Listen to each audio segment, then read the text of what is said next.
Friends, till now we have seen the basic concept and terminologies related to bacterial taxonomy and the three interrelated parts of taxonomy, that is classification, nomenclature and identification. So to move further, now we will focus on taxonomy and important feature of some important probiotics like lactobacillus and bifidobacterium. So first let's have a look on taxonomy of lactobacillus. The genus Lactobacillus is taxonomically complex and it is composed of over 170 species that cannot be easily differentiated phenotypically and often requires molecular identification. Although they are the part of normal human gastrointestinal and vaginal flora, they can also be occasional human pathogens. They are extensively used in variety of commercial products including probiotics. According to taxonomic outline of probiotics, the genus Lactobacillus belongs to the phylum Firmicutes, class Bacilli, order Lactobacillus, family Lactobacilliaceae. Now we will look at taxonomy and classification. The closest relatives of Lactobacillus being grouped within the same family are the genera Paralactobacillus and Pediococcus. The phylogenetically closest family appears to be Leuconostocaceae family, which includes genera Leuconostoc, Enococcus and Vizela. In the earlier approach, Orla Jensen subdivided Lactobacillus into the genera Beta-Bacterium, Thermobacterium, Streptobacterium, Streptococcus, Beta-Coccus, Tetracoccus and Microbacterium on the basis of their morphologic and phenotypic features. Today, only the name Streptococcus is still valid, whereas Enterococcus, Lactococcus and Vagococcus have been separated from the original genus, that is Streptococcus. Taxonomy of other lactic acid bacteria genera has also undergone considerable changes since the time of Orla Jensen, resulting in the genera which is listed in the following table.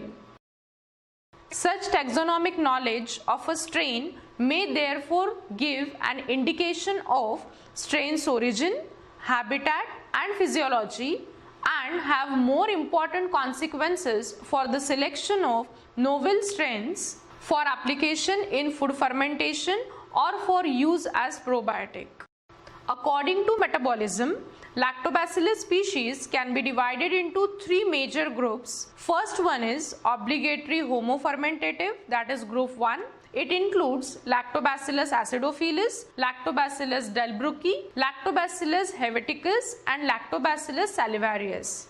The group 2 includes facultatively heterofermentative group. It includes different species of Lactobacillus like KZ and many more.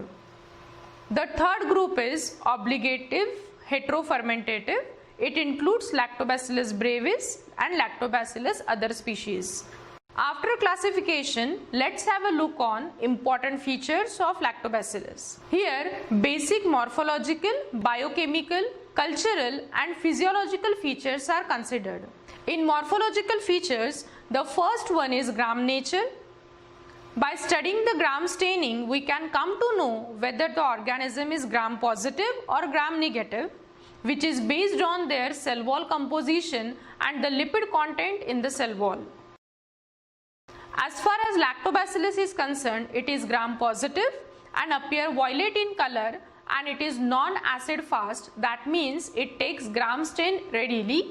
The morphology, that is the shape of the lactobacilli, is rod or bacillus having the size of 0.5 to 0.8 micrometers. Next feature is motility. By doing hanging drop method, we can come to know whether the bacteria is motile or not. Motility based on the type and number of flagella. Lactobacillus do not possess any sort of flagella, hence it is non-motile. Next important morphological feature is capsule, as it is responsible for virulence, that means ability to cause a disease. Lactobacillus is non-capsulated, hence it is non-pathogenic.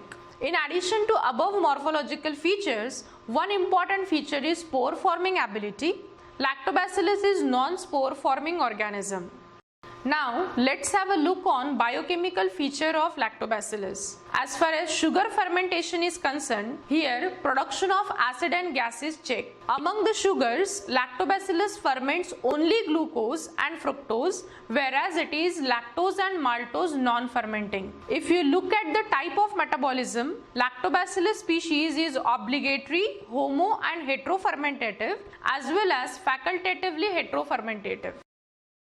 The third characteristic is cultural features. For cultivation of lactobacillus in laboratory, MRS media is generally preferred. Here, lactobacillus gives round, wavy, flat, mucoid, dry, white creamy color colonies. The next criteria is physiological and other miscellaneous features. Apart from morphological, biochemical and cultural features, physiological features are also have significance in cultivation of organisms. Hence, the optimum temperature required for the growth of lactobacillus is 37 degrees Celsius, but it can tolerate the temperature from 25 to 50 degrees Celsius.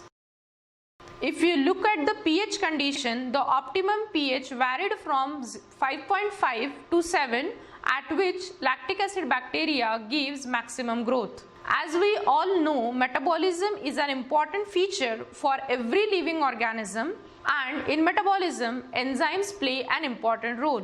Likewise, lactobacillus also produced one key enzyme, that is catalase, which can act on hydrogen peroxide and evolve oxygen gas, where it is not having ability to degrade urea as it is urease negative. So friends, in this module we have seen the taxonomy and important features of lactobacillus as one of the probiotics. Here we have focused on taxonomy and classification of lactobacilli. Further, we have discussed morphological, biochemical, physiological and metabolic characters of lactobacillus.